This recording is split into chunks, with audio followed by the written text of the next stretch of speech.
சரி வா, நம்மளே போய் சாப்பாடு வாங்கிட்டு வரலாம். பாஸ் எதுக்கு பாஸ் இப்ப போய் வெளியே போய்கிட்டு? இப்பதான் நிறைய ஆப் எல்லாம் வந்திருக்கே. ஆர்டர் பண்ணா உடனே கொண்டு வந்து கொடுக்க போறாங்க. பாஸ் உங்களுக்கு என்ன வேணும்னு சொல்லுங்க பாஸ், நானே ஆர்டர் பண்றேன். பாஸ் ஆனா காசு மட்டும் நீங்க தான் கொடுக்கணும் பாஸ். Okay boss. எதுல ஆர்டர் பண்ணலாம், என்னென்ன ஆர்டர் பண்ணலாம்? 1 2 அப்படியே வெங்கட்டுக்கு சேர்த்து போட்டு விட்டுரு. போட்டுறேன் பாஸ். இதையும் ஆர்டர் பண்ணுவோம், இதையும் போட்டுடலாம், எல்லாத்தையும் போட்டுருவோம். பாஸ் போட்டாச்சு பாஸ். 5 மினிட்ஸ்ல வந்துரும். ஓகே. அம்மா அப்பா.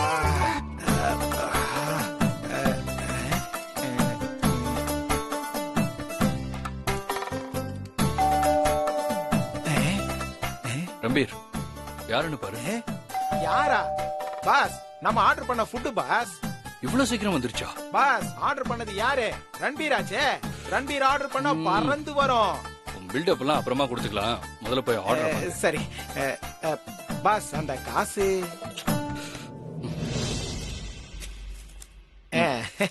Okay pass.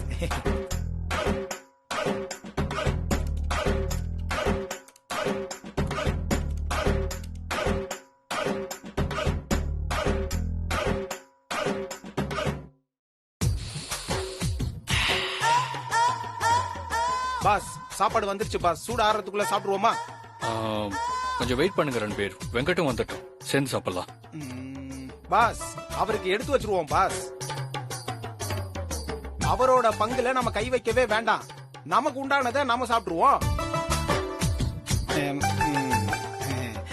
இல்ல பாஸ், அதாவது செம பசியா இருந்துச்சு, இதுல வர வாசனைய வேற ஸ்மெல் பண்ணிட்டேனா பசி எகிரிருச்சு பாஸ்.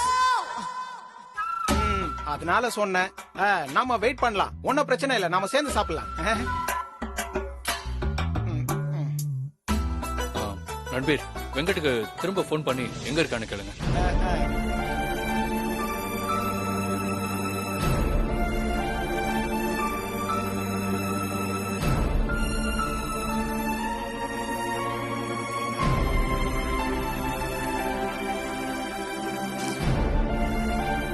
பாஸ் இப்பவும் ஃபுல் ரிங் போய் கட் ஆகுது பாஸ். இன்னும் இத்தனை வாட்டி ஃபுல் ரிங் போய் கட் ஆகுது. சரி நீ போய் சாப்பாடெல்லாம் எடுத்து போய் சாப்பிடலாம். சரிங்க பாஸ். அப்பா நல்ல வேலை இப்போவாது மூடு மாறினார.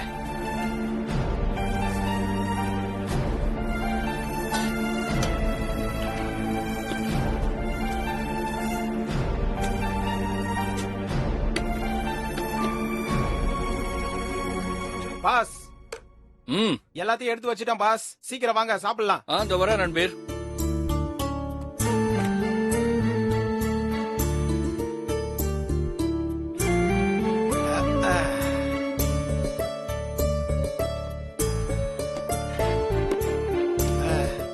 எடுத்துக்கோங்க பாஸ். பாஸ் முதல்ல சப்பாத்தி போட்டுக்கோங்க, நிறைய இருக்கு, நல்லா சாப்பிடுங்க.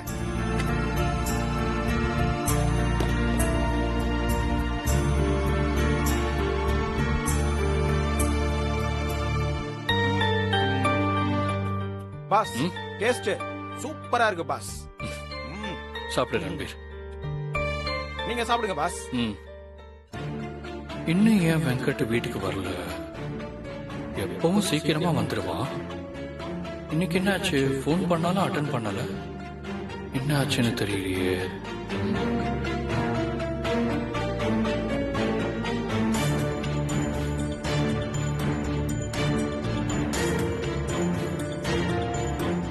என்ன பாஸ் உங்களுக்கு பிடிக்கலையா?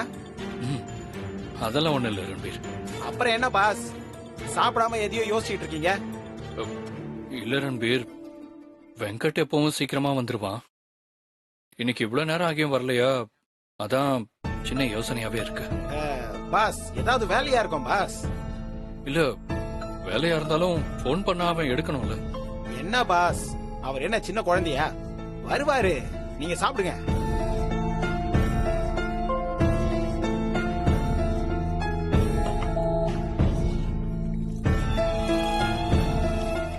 பாஸ் என்ன பாஸ் அதுக்குள்ள கை கழுவிட்டீங்க?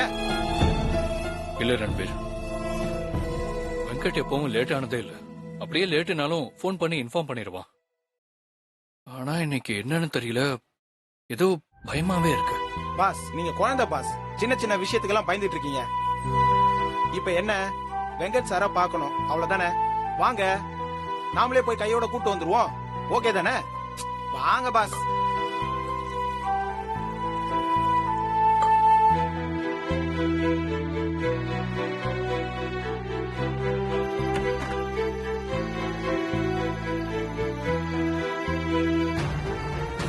ரன்பீர், வெங்கட்டோட பைக் இங்க நிக்குது. ஆமா பாஸ், பைக் இங்க இருக்குன்னா வெங்கட் சார் எங்க? நாம இங்கதான் இருக்கோம். நமக்கு தெரியாம உள்ள போகவும் வாய்ப்பு இல்ல. எங்க போயிருப்பான்? ஒருவேளை மாடிக்கு போயிருப்பானோ? வாங்க மாடிக்கு போய் போலாம் வாங்க.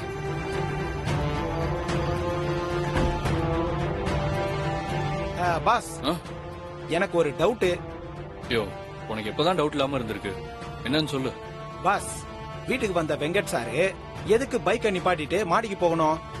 வீட்டுக்குள்ள தானே வந்திருக்கணும். அது வெங்கட் மாடியில இருந்தா அவங்ககிட்டயே கேட்கலாம். வா. இல்ல பாஸ், வீட்டுக்கு வராம மாடிக்கு போயிருக்காருன்னா ஏதாவது பிரச்சனைன்னு தானே அர்த்தம். நீ சொல்றதும் சரிதான். ஆனா என்ன பிரச்சனையா இருக்கும்? என்ன பிரச்சனையா இருக்க போகுது? வேலை இருக்குன்னு சொல்லிட்டு அணுவை மட்டும் திருப்பதிக்கு அனுப்பிச்சிருப்பாரு. அணு வேற கன்சீவா இருக்காங்க. இப்படிப்பட்ட நேரத்துல நாம அணு கூட இல்லையேன்னு வருத்தப்பட்டு மாடிக்கு போயிருப்பாருன்னு நினைக்கிறேன். ஏன் இல்லையா? அப்படி இல்லைன்னா பின்ன எப்படி இருக்கும்? பாஸ், கல்யாணம் ஆன எல்லாருக்குமே ஒரே கவலை தான். பொண்டாட்டி விட்டுட்டு போயிட்டாலேன்னு கவலையா இருக்கும், இல்லையா பொண்டாட்டி விட்டுட்டு போக மாட்டாளேன்னு கவலையா இருக்கும். இத தவிர வேற என்ன கவலை பாஸ் இருக்க போகுது? வாங்க. பாஸ் பாஸ், ஒருவேளை இப்படி இருக்குமோ? எப்படி? வெங்கட் சார் வீட்டுக்கு வந்த உடனே வயிறு கலக்கி இருக்கும், வண்டியை நேரா வீட்டு வாசல்ல நிறுத்திட்டு பின்னாடி பக்கமா போயிருப்பாரு. யோ, பேசாம வரியா? அதுக்கெல்ல பாஸ், மாடி மேல ஒரே கும் இருட்டா இருக்கும். பேய் பிசாசு ஏதாவது இருக்க போகுதுன்னு தான். நான் ஒரு பேய், நீ ஒரு பிசாசு. நம்மள பார்த்து எல்லாம் ஓடிடும். வாயா. நீங்க பேய், நான் பிசாசா? ஐயோ, என் பாஸ்க்கு என்னமோ ஆயிடுச்சே. பாஸ் பாஸ் இருக்க பாஸ், வர.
வெங்கட்,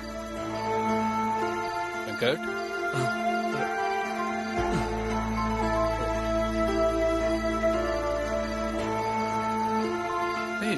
என்னாச்சு வெங்கட்?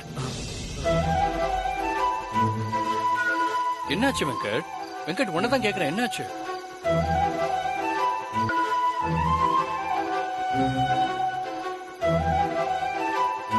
வெங்கட், உன்கிட்ட தான் கேக்குறேன், என்னாச்சுன்னு சொல்லு. இப்ப சொல்ல போறியா இல்லையா?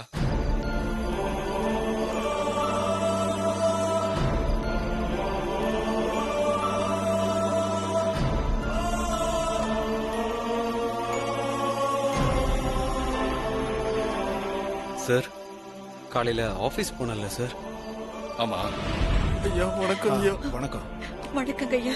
சொல்லுங்க, என்ன விஷயம்? என் பொண்ணு ஸ்கூலுக்கு போயிட்டு வர்றப்போ 4 பேர் சேர்ந்து கார்ல தூக்கிட்டு போய் என் பொண்ண நாசம் பண்ணிட்டாங்க சார்.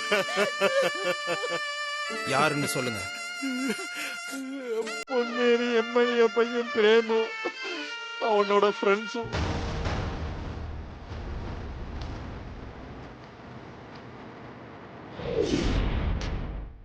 எம்எல்ஏ, நான் சொல்ல போறது உங்க பதவிக்கே ஆப்பு வர விஷயம். ஒரு சின்ன பொண்ண சின்ன பின்னமாக்கின வழக்குல உங்க பையன்தான் முக்கிய குற்றவாளி. அதுக்கான ஆதாரம் என்கிட்ட இருக்கு. அண்ணா அண்ணா ப்ளீஸ் தான் என்ன விட்டுடுங்க அண்ணா. இது நம்ம தம்பி தானே? என்ன எதிர்பார்க்குற? நான் தானே? சென்னையில ஒரு 4 பெட்ரூம் இருக்கிற மாதிரி ஒரு வீடு, அது மட்டும் வாங்கி கொடுங்க போதும். நீ கேட்டதெல்லாம் நான் செய்யறேன். ஆனா நீ இந்த விஷயமே இல்லாம செஞ்சிடணும். சொல்லிட்டீங்கல்ல, முடிச்சிருவோம். பொன்னேரியில் பல பெண்களை நம்ப வைத்து மோசம் பண்ணிய வழக்கில் கிருஷ்ணமூர்த்தி, சங்கர், வாரணா என்கிற சாந்தகுமார் இந்த 4 பேரையும் போலீசார் கைது செய்துள்ளனர்.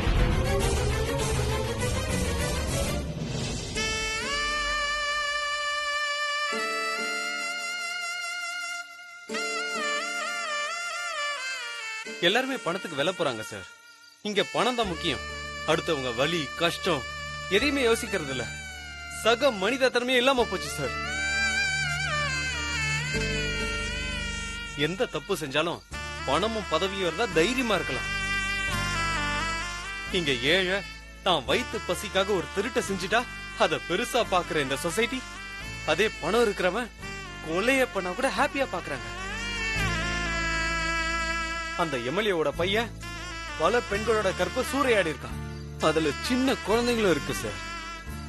யாரு என்ன செஞ்சிட முடியுங்கிற திமிரு.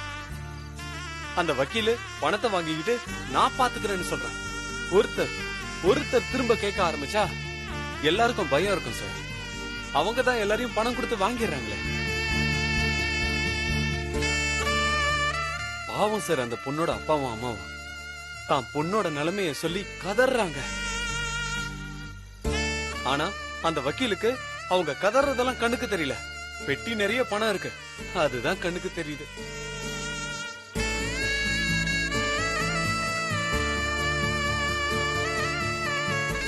நம்ம வீட்டுல நடந்த மட்டும் தான் பிரச்சனையா? ஏன் நம்ம வீட்லயும் பொண்ணுங்க இருக்காங்களே, அவங்களுக்கு இப்படி ஒரு நிலைமை வந்தா போனா போதுன்னு விட்டுற முடியுமா? சும்மாவா சொன்னாங்க அடுத்தவங்களுக்கு வந்தா நியூஸ், நமக்கு வந்தா வலின்னு? அப்படித்தானே இங்க இருக்கிறவங்க எல்லாம் நடந்துக்கிறாங்க. எத்தனை பொண்ணுங்க சார், எத்தனை பொண்ணுங்க சார்? அந்த பொண்ணுங்களுக்கும் பெத்தவங்களுக்கும் எப்படி இருந்திருக்கும்? கொஞ்சம் கூட யோசிக்காம ஒரு அயோக்கிய சுதந்திரமா சுத்துறான். அவனால பாதிக்கப்பட்ட பொண்ணுங்க வெக்கப்பட்டு தலை குனிஞ்சு வெளியில வர முடியாம தற்கொலை கூட பண்ணிக்க போறாங்க சார். அந்த குடும்பமே சின்ன பின்னமா ஆயிடுது. இதெல்லாம் யார் சார் கேக்குறது?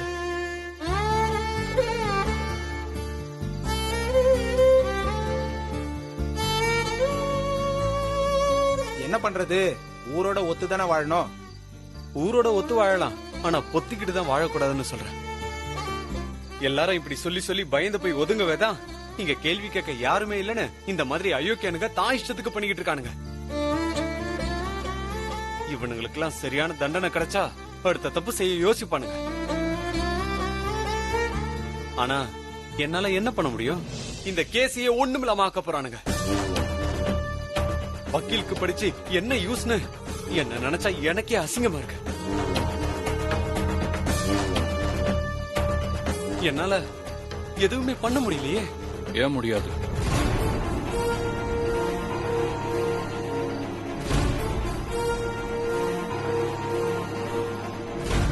உன்னால முடியும் வெங்கட். சார் என்ன சார் சொல்றீங்க? ஆமா வெங்கட், உன்னால முடியும். ஒரு தீக்குச்சி நினைச்சா ஒரு ஊரையே அழிக்கும். ஒரு எறும்பு நினைச்சா ஒரு யானையை வீழ்த்த முடியும்னு என் சக்தி அடிக்கடி சொல்லுவா. முடியாதுன்னு ஒண்ணு இல்லவே இல்லை வெங்கட். நீ நினைச்சா இந்த கேஸ்ல சம்பந்தப்பட்ட எல்லாருக்கும் தண்டனை வாங்கி கொடுக்க முடியும். அந்த அப்பாவி பொண்ணுக்கு நியாயத்தை ஒன்னால வாங்கி கொடுக்க முடியும்.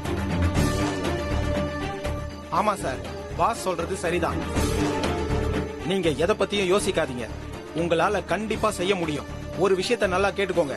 பணம் பெருசு இல்ல, அறிவும் திறமையும் இருந்தா போதும். மத்தது இல்லன்னு கவலைப்பட தேவையே இல்ல. யாருக்கு வேணாலும் நாம உதவி செய்ய முடியும். அதனாலதான் நான் சொல்றேன், உண்மையை வெளியே கொண்டு வர முடியும்னு நிரூபிச்சு காட்டுங்க சார். அதுக்கு என்ன பண்ண முடியும்னு நல்லா யோசிங்க. கண்டிப்பா முடியும். ஆனா நான் ஜூனியர் லாயர் தானே, என்னால எப்படி? உண்மைக்கு ஜூனியர் சீனியர்ன்றதெல்லாம் தேவையில்லை வெங்கட். நீ சொல்ல போற விஷயத்தால பல பெண்களுக்கு நியாயம் கிடைக்கும். யாராவது ஒருத்தர் கேட்கணும்னு சொன்னல, அது ஏன் நீயா இருக்க கூடாது? நீ கேளு, எல்லாருமே உன் பக்கம் இருப்பாங்க. ஏன், நாங்களும் உனக்கு சப்போர்ட்டா இருப்போம். பட் உனக்கு என்ன தோணுதோ அதை செய். ஆனா தைரியமா செய். நான் இருக்கேன். ஆமா சார், உண்மையே உறக்க சொல்லுங்க. கேட்கலனா தலையில அடிச்சு சொல்லுங்கன்னு சொல்லுவாங்க. அந்த மாதிரி நீங்க சொன்னீங்கன்னா கண்டிப்பா கேட்பாங்க. தட்ட தட்டதான் கதவு திறக்கும்னு சொல்லுவாங்க. நீ தட்ட வேண்டாம், கதவை உட. அந்த மாதிரி பாவிங்களுக்கு தண்டனை கிடைச்சுதான் ஆகணும். பொய்ய ஈஸியா நம்புற மக்கள் உண்மையை நம்ப பல ஆதாரம் கேட்பாங்க. நான் ரெடி பண்றேன் சார். எல்லா ஆதாரத்தையும் நான் ரெடி பண்ணி உண்மையை வெளியில கொண்டு வரேன்.